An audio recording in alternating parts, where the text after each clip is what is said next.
শত্রুদের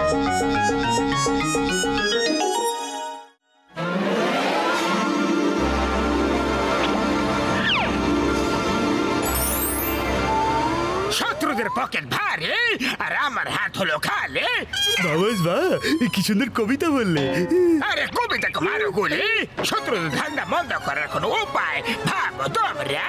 বাদ বাদ তাহলে মতু পাতলুর দোকান থেকে সব আম তুলি কোলে নিয়ে আতি। পালতু এখানে বলতে মাথায় তাপ দিয়ে কি লাভ? তুমি চুপ কর বলদ রাটে, আর আমার শয়তানি মাথাকে কোনো তুফানে আইডিয়া ভাবতে দাও। পেয়ে গেছি তুফানি আইডিয়া পেয়ে গেছি। যাও নাম্বার ওয়ান যাও, আর মোটু পাতলুর কাছ থেকে আম কিনে নিয়ে এসো।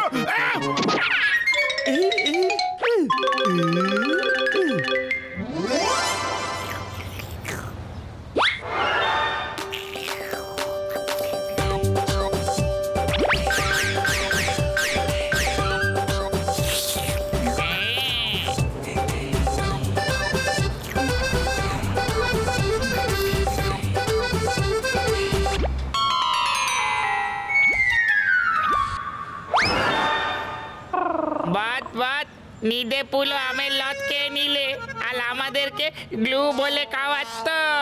এটা তোমাদের জন্য নয়, এটা মোটু পাতলুর জন্য। শুধু তোমরা দেখতে থাকো। জনকে বোকা বানিয়েছে, চলতে ডনকে বোকা বানিয়েছে, মিষ্টির দাম নিয়ে টক আম দিয়ে দিয়েছে। আরে কি বলছো তুমি জন? আমাদের তো প্রত্যেকটা আমই মিষ্টি, এখনো পর্যন্ত কেউ কিছু বলেনি। আচ্ছা এরকম ব্যাপার, এই নাও আর নিজে খেয়ে দেখে নাও, এখনই রায় বেরিয়ে যাবে আম টক না মিষ্টি। দাও দাও, যদি আম টক হয় তাহলে তোমার পুরো টাকা আমি ফেরত দিয়ে দেবো। হ্যাঁ মুখ বন্ধ হয়ে গেল নাকি তোমার? বেরিয়ে গেল সব তোমার তেল। টক আম বিক্রি করছো, এবার কি বলবে বলো? আমগুলো কত করে বিক্রি করো? আচ্ছা আচ্ছা 2 টাকা করে কিলো, তাহলে 20 কিলো দিয়ে দাও। তাহলে এই ব্যাপার, টাকা চাই না, ফ্রিতে দিচ্ছ। আরে প্রত্যেকটা আম ফ্রি। সবাইকে আম খাওয়ানো খুব পুণ্যের কাজ, খুব বড় পুণ্যের কাজ। Thank you Motu Patlu, thank you.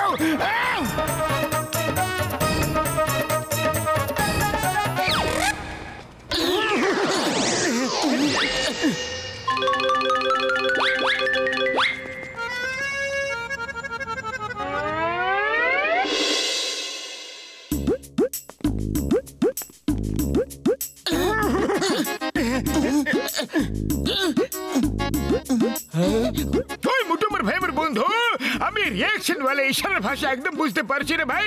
যা বলবে পরিষ্কার করে বলো, আর শুদ্ধ বাংলায় বলো। হ্যাঁ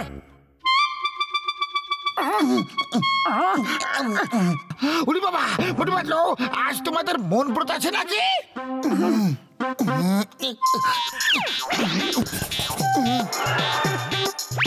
আচ্ছা আচ্ছা, জন আমের মধ্যে কিছু ভরে তোমাদের খাইয়ে দিয়েছে। ওকে ওকে, আরে আগে কেন বলনি ভাই? হ্যাঁ এখন ওষুধ দিয়ে দিচ্ছে, আমের কোনো ইনফেকশন হয়ে গেছে, হয়তো সকাল পর্যন্ত ঠিক হয়ে যাবে।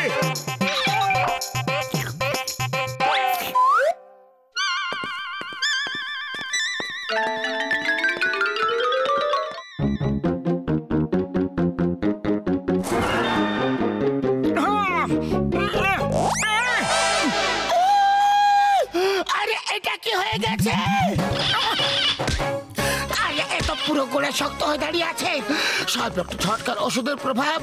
চলো ওনার কাছে যাই শীঘ্রই, তাহলে লোকেরা আমাদের হাসাহাসি করবে। ওই মোটু পাতলু, এ আবার কেমন রং? কোন নাটকে গাছের চরিত্র অভিনয় করছে নাকি? হ্যাঁ আরে দাদা ভাই, অনেক বড় গল্প, অন্য কোনদিন শোনাবো, এখন যেতে দাও। হ্যাঁ ঠিক আছে চলে যাও, কিন্তু এখন 2-4টে আম তো খেয়ে নিতে দাও। বাবা খুব মিষ্টি আম তো, আরে এত মিষ্টি আম তো আমি আজ পর্যন্ত কখনো খাইনি। সব সময় বিড়ালের মতো আমাদের রাস্তা কাটার জন্য তৈরি থাকে কেন? ভাই তোমরা কিছু বললে কি? আমরা কিছুই বলিনি বক্সার দাদা, কিছুই বলিনি। যদি তোমার আম খাওয়া হয়ে গিয়ে থাকে তাহলে আমাদের যেতে দাও প্লিজ। এমনি কিভাবে যেতে দেবো? এবার তুমি পেট ভরে আম খাবো, আর খবরদার তোমরা এখান থেকে এক পা যদি নড়ো তো এই আম খুব স্পেশাল। হ্যাঁ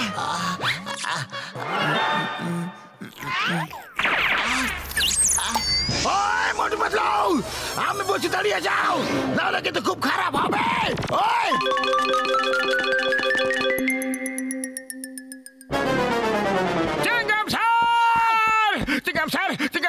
আমাদের বক্সটার হাত থেকে বাঁচাও। মোটু পাতলু, ওইটা আবার কেমন দৃশ্য? তোমরা গাছ হয়ে গেছো না কোনো গাছ মোটু পাতলু হয়ে গেছে? বলো। আরে সব ডক্টর ঝটকার ওষুধেরই প্রভাব না, এর অ্যান্টিডোট নিতেই তো আমরা ওর কাছে যাচ্ছিলাম, কিন্তু বক্সার আমাদের যেতে দিচ্ছে না, রাস্তা আটকে রেখে মারছে আর আম পেড়ে পেড়ে খাচ্ছে। আমি বক্সারকে খুলে দেখাচ্ছি। আরে জিঙ্গাম স্যার, এই দেখানো ছাড়াও আর আম খাও। আরে আম খুব মিষ্টি, খুব মিষ্টি। তাহলে আমি একটু খেয়ে দেখি। মোটু পাতলু ডোন্ট মাইন্ড, তাহলে আমি একটু খেয়ে দেখি না। মোটু পাতলু, এত মিষ্টি আম তো আমি কোনোদিনও খাইনি জীবনে। এসো এসো, এরা পেরি এসো, বক্সার দাদা এসো, চলো আগে কি খেয়ে নি মন ভরে আম, তারপর করবো বাকি সব কাম। কাজ কাজ।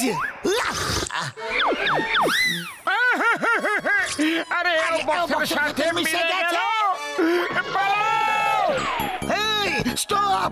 Stop with the number floor. দাঁড়িয়ে যাও মোটু পাতলু, তোমাদের আইনের দিব্যি, তোমাকে হিন্দুস্তানের দিব্যি, ভারত মাতার দিব্যি, দাঁড়িয়ে যাও।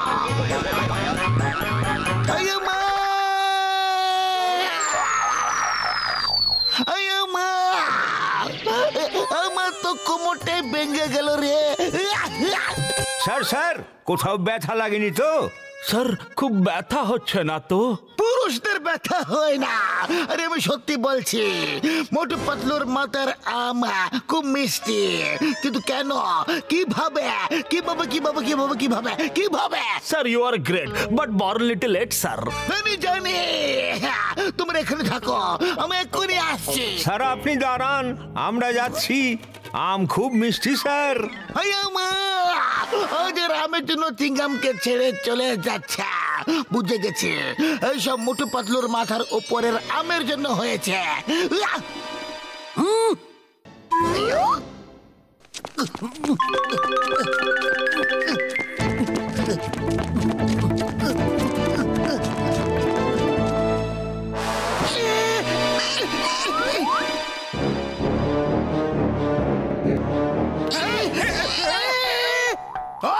এই গাছটা আমার, খবরদার যদি কেউ আমার গাছের একটা আমও পারে তো, এই গাছটা আমার। আরে তাহলে কি আমরা এই গাছের সামনে ফটো তুলতে এসেছি নাকি? হ্যাঁ ভেঙে দাও, একদম ছাড়বে না, একদম ছাড়বে না, একদম না থাকবে।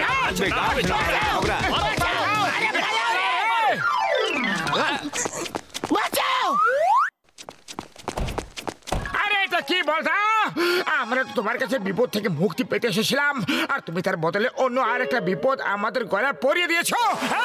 উড়ি বাবা, আমি আমার 20 বছর অভিজ্ঞতা এরকম গাছ কখনো জীবনে দেখিনি। এটা বলো মোটু পাতলু, তোমরা প্রিপেড না পোস্টপেড? ঘষিটা রাম ফালতু কথা বন্ধ করো, আর ঝটকা এর অ্যান্টিডোট বানাও তাড়াতাড়ি। ডক্টর ঝটকা, এক্ষুনি এদের অ্যান্টিডোট দিয়ে দিও না, আগে আম খাও। এরকম মিষ্টি আম এর আগে কখনো খাওনি হয়তো। আমি আমার 20 বছর অভিজ্ঞতায় এরকম আম কোনোদিনও খাইনি। তাহলে দেরি কিসের ভাই, আগে আমি খেয়ে নি আমরা, মোটু পাতলু পরে ঠিক হয়ে যাবে। হ্যাঁ, আরে আমরা এইদিকে চিন্তা মরছি আর তোমরা আম খাওয়ার পিছনে পড়ে আছো। হ্যাঁ ঝটকা, শীঘ্র দরজা খোলো, আমরা আম খাবো। ডক্টর ঝটকা, দরজা খুলবে নাকি দরজা ভেঙে ফেলবো? চটপট অ্যান্টিডোট দাও, চটপট অ্যান্টিডোট দাও। ভাই ওই তো টেবিলের উপরে সবুজ শিশিতে, নিয়ে নাও আর গুলো খেয়ে নাও। ও আমার শুক্র বাবার দিব্যি গো।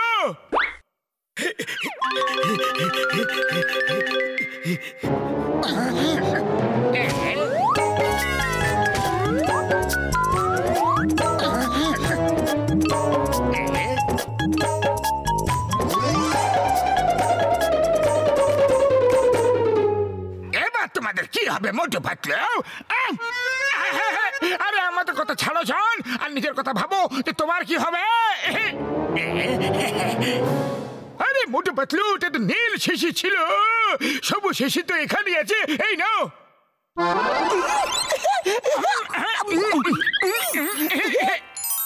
আরে এবার আমাকে তো ওষুধ দাও, আমাকে তো ঠিক করে দাও। তোমাকে ঠিক করার জন্য আমরা বাইরে থেকে ডাক্তার ডেকেছি জান। বন্ধুরা, আমাদের গাছ তো উধাও হয়ে গেছে, এবার জন তোমাদের মিষ্টি মিষ্টি রসালো আম খাওয়াবে।